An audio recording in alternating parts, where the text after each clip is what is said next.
মুখে কাপড় গুজে গলায় ছুরি ঠেকিয়ে বাড়িতে দুঃসাহসিক ডাকাতির বর্ণনা দিয়েছিলেন রিজেন্ট পার্কের গৃহকর্ত্রী।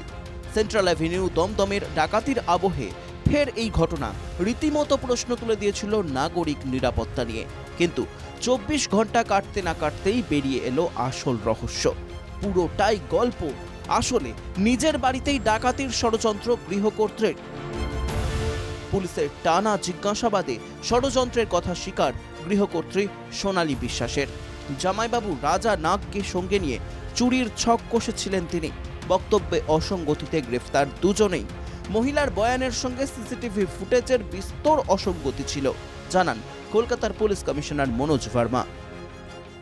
রিজেন্ট পার্কের ইনসিডেন্ট বললেন। রিজেন্ট পার্কে তো আমরা দেখলাম যিনি মহিলা কমপ্লেন্ট করেছিলেন ওনার কিছু সাসপিশিয়াস রোল ছিল অ্যান্ড সিসিটিভি ফুটেজ আমরা দেখেছি। ওই সিসিটিভি ফুটেজে উনি যেটা এফআইআরে যে লিখেছেন তার সঙ্গে ম্যাচ হচ্ছে না। There was a big mismatch between what উনি যেটা এফআইআরে যেটা লিখলেন এই টাইমে এইরকম ইনসিডেন্ট হয়েছে, সেটা সিসিটিভি যেটা লাগানো ছিল ওর সঙ্গে একদমই ম্যাচ হচ্ছিল।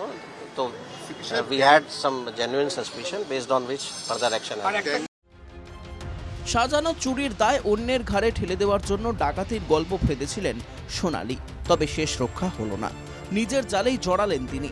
সোনালী ও তার জামাইবাবু ছাড়া আরও কেউ এই ঘটনার সঙ্গে জড়িত কিনা তা খতিয়ে দেখছে রিজেন্ট পার্ক থানার পুলিশ। সুস্মিত মজুমদারের রিপোর্ট, এনকেটিভি বাংলা।